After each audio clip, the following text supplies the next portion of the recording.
Si vous êtes aujourd'hui avec nous, c'est pour essayer de mesurer la tension dans un circuit simple allumage. Donc la première chose à faire, déjà, c'est de savoir avec quoi on mesure la tension. Donc si vous avez vu la petite vidéo qui est sur votre ENT, vous avez pu regarder ce nouveau tutoriel vidéo qui est comment on mesure la tension avec un multimètre. Donc il faut cette fois-ci, une fois n'est pas coutume, puisque pour l'instant nous n'avons mesuré que des intensités, utiliser le multimètre en mode voltmètre. Alors pour ce faire, on va utiliser finalement la partie bleue de l'appareil. Donc ici, il faut absolument utiliser la partie bleue avec un petit trait continu. Le petit trait continu, c'est pour dire justement que la tension est continue. Alors qu'est-ce qu'une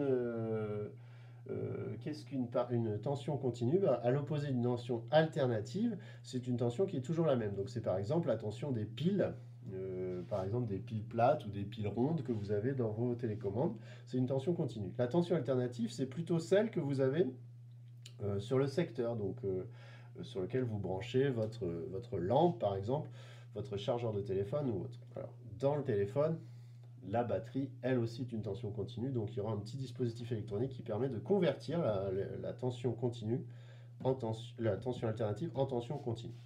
Alors, ici, je vais me mettre sur le calibre le plus grand, donc 600, et je vais pouvoir tout simplement commencer par mesurer la tension électrique.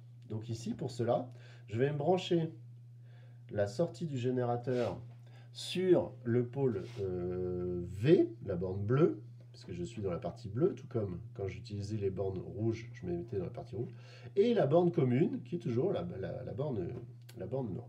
Donc ici, j'appuie sur On, et qu'est-ce qu'on voit? Eh bien, on voit que l'appareil affiche 5, 6 volts, il hésite. Alors, on rappelle qu'ici, je suis en 6 volts. 6 volts, ça veut dire qu'ici, je suis à 600. Qu'est-ce que je peux faire? Est-ce que je peux descendre sur le calibre 200? Eh bien, oui, je peux, puisque la tension maximum est plus faible que celle du calibre. Donc là, 5,9. Ça se précise. On voit que j'ai gagné une décimale de précision. Ensuite, ici, est-ce que je peux descendre sur le calibre 20 volts? Oui, je peux descendre. Hein, c'est toi, Ilan, qui dit oui. Donc oui, je peux descendre, puisque voilà, on est sur une tension de 6 volts. Alors, vous voyez qu'ici, le constructeur a écrit 6 volts, mais que pour autant, la tension n'est pas exactement égale à 6 volts, elle est de 5,98. Donc, on voit que quand même, on est à 2 centièmes d'être à 6 volts. Donc, on est quand même assez précis. Donc, cet appareil de mesure va nous être utile pour faire ces mesures de tension. Donc, vous voyez qu'à la différence de l'ampèremètre, on peut le brancher directement en dérivation. Donc ça va être intéressant. Donc on va faire notre circuit simple allumage et on va essayer de mesurer finalement les... faut que j'arrête avec ce mot finalement. Les tensions dans notre circuit simple allumage. Donc ici, un interrupteur, une lampe, un fil et le retour sur le générateur. Ici, je mets sur 6 volts. Quand l'interrupteur est fermé, la lampe est allumée. Quand l'interrupteur est ouvert, la lampe est éteinte. Alors ici, où va-t-on devoir mesurer la tension? Donc moi, j'ai envie de la mesurer partout. C'est-à-dire, j'ai envie de la mesurer, j'ai envie de connaître la tension aux bornes du générateur, j'ai envie de connaître la tension aux bornes de l'interrupteur, j'ai envie de connaître la tension aux bornes de la lampe, mais j'ai également envie de connaître la tension aux bornes des fils. Donc c'est intéressant pour appréhender cette notion de tension que de la mesurer partout. Alors vous allez me dire, si vous voyez mes appareils sur la vidéo, là, si je suis bien centré. Donc je vais commencer par un appareil sur le générateur. Donc voilà le premier appareil. Oui, c'est bien centré, merci à vous. Ok, donc on voit que là, par contre, au contraire de la mesure d'intensité, je ne suis pas obligé d'éteindre. Vous voyez, comme je suis en dérivation, je peux me déplacer dans le montage pour avoir les informations sur la mesure de tension, même si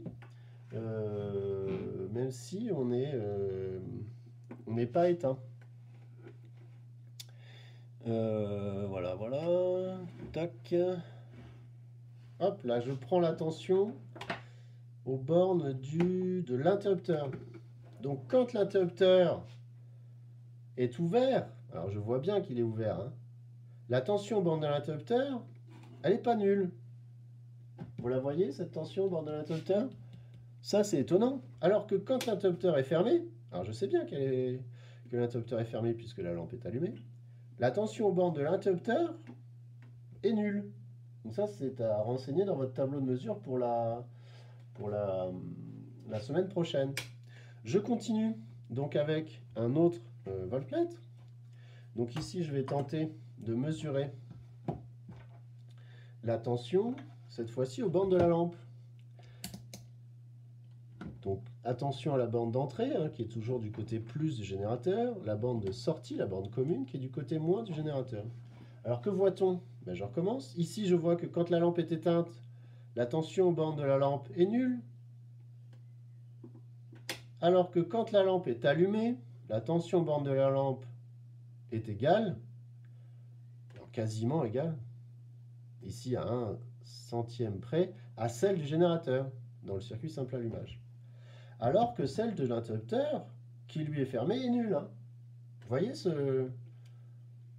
Donc là, il va falloir qu'on trouve une nouvelle loi.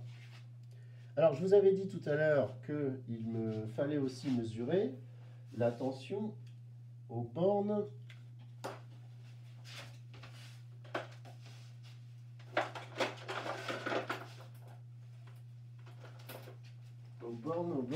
du fil.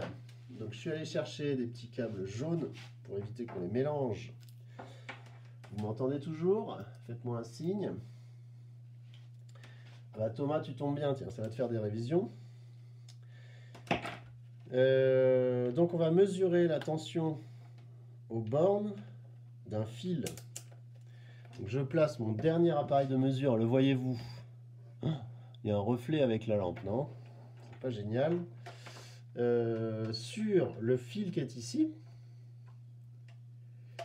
alors que je vais mettre dans le bon sens, ce serait encore dommage de faire un problème de signe comme on a eu sur une vidéo où je m'étais trompé de sens, c'était la honte. Donc la tension aux bornes du fil, que l'interrupteur soit ouvert ou fermé, la tension aux bornes du fil, ce qui est intéressant, c'est qu'elle est nulle. Alors c'est presque évident, parce que le fil, il permet d'amener l'énergie, il permet d'amener l'intensité, mais il permet aussi d'apporter la tension électrique, d'égaliser quelque part les potentiels électriques d'un côté et de l'autre du fil. Tout comme d'ailleurs l'interrupteur lorsqu'il est fermé. C'est pour ça qu'on a une tension nulle aux bornes de l'interrupteur fermé, puisque l'interrupteur fermé il permet d'apporter l'énergie électrique du générateur jusqu'à la lampe.